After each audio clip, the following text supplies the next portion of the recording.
লাইলাতুন নিসফি মিন শাবান প্রচলিত শবে বরাত উপলক্ষে আমাদের করণীয় কি? বিশেষ করে এই রাতে মসজিদে ওয়াজ মাহফিল, দোয়া দরুদ, ইবাদত বন্দেগী এবং নানা ধরনের খানাদানার আয়োজন করা হয়। কোরআন সুন্নাহর আলোকে এগুলো ঠিক কিনা জানলে উপকৃত হব।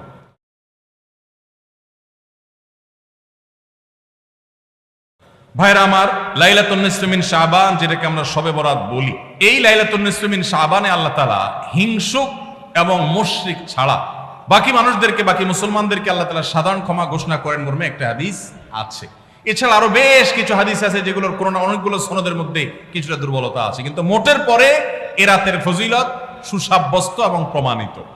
কিন্তু এর মানে এই নয় যে এই রাতকে কেন্দ্র করে আমরা যা করি আমাদের দেশে তার সব সঠিক। আমাদের দেশে লাইলাতুল বরাতে মানুষের যে ভিড় মসজিদগুলোতে, এটা তো ভালো জিনিস যে মানুষ মসজিদে আসছে, কিন্তু অন্যদিন না এসে এই রাতে বেশি আসার কারণটা কি?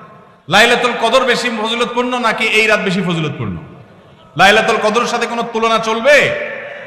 সেই রাতে মানুষ কি এত বেশি ইবাদতের চেষ্টা করে? তাহলে এই রাতে এত বেশি চেষ্টার রহস্যটা কোথায়? রহস্য হলো আমাদের দেশে মানুষ মনে করে যে এই রাতে ভাগ্য ঠিক হয়, অতএব সারা বছর যাই করি না করি এই একটা রাত মসজিদে গিয়া আল্লাহ বিল্লাহ করে যদি সারা বছরের ভাগ্যটা ঠিকঠাক করা যায়, এরপর আর মসজিদে যায় কেনা। এই চালাকি করলে কি ভাগ্য ঠিক হয়ে যাবে? ভাইরা আমার, লাইলাতুন নিসফি মিন শাবানকে কেন্দ্র করে বহুবিধ বিদআত, বহুবিধ বাড়াবাড়ি, বহুবিধ কুসংস্কার আমাদের সমাজে আছে। এক সময় তো প্রচুর পরিমাণ পটকা ফুটাফাটি চলতো। আলহামদুলিল্লাহ, প্রশাসনের ভাইয়েরা প্রতি বছর নিষেধাজ্ঞা আরোপ করেন এবং এটা অনেকটা কমেছে, যেটা আমাদের নিরাপত্তা হুমকির মধ্যে আমাদেরকে ফেলে। দ্বীনের নামে আমরা কখনো সেগুলো করতে পারি না।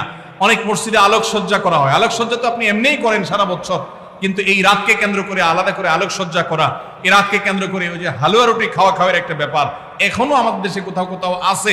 অনেকে মনে করে নবীজির দাঁত মোবারক শহীদ হয়েছেন উহুদের ময়দানে, তো তিনি হালুয়া খাইছেন, সেজন্য আমরা ভালো দাঁতে হালুয়া খাই। নবীজির দাঁত ভাঙে হালুয়া খাইছেন, আমাদের আস্ত দাঁতে আমরা কি খাই? হালুয়া খাই। আপনার বাপের ঠ্যাং ভেঙে গেছে, উনি একটা লাঠি দিয়া খোড়ায় খোড়ায় হাঁটে, আপনার আস্ত ভালো দুইটা ঠ্যাং আছে, আপনি বাপের মহব্বতে বলছেন বাবা তোমার পাওটা ভেঙে গেছে, সেই মহব্বতে আমি আমার ভালো পাও নিয়ে লাঠি দিয়ে আমি খোড়ায় খোড়ায় হাঁটতেছি। কি বলেন? বাপ খুশি হবে? খুশি হবে? বলবে এটা তো বেয়াদবি, তামাশা করতেছ আমার সাথে, আমার ভেঙাইতেছ। নবীজি সাল্লাল্লাহু আলাইহি সাল্লাম দাঁত মোবারক শহীদ হয়েছে বাতিলের বিরুদ্ধে জিহাদ করতে গিয়ে। আপনি বাতিলের সাথে আঁতাত করবেন আর হালুয়া খায়া নবীজির সুন্নাত আদায় করবেন, এর চেয়ে বড় হাস্যকর জিনিস আর হতে পারে না।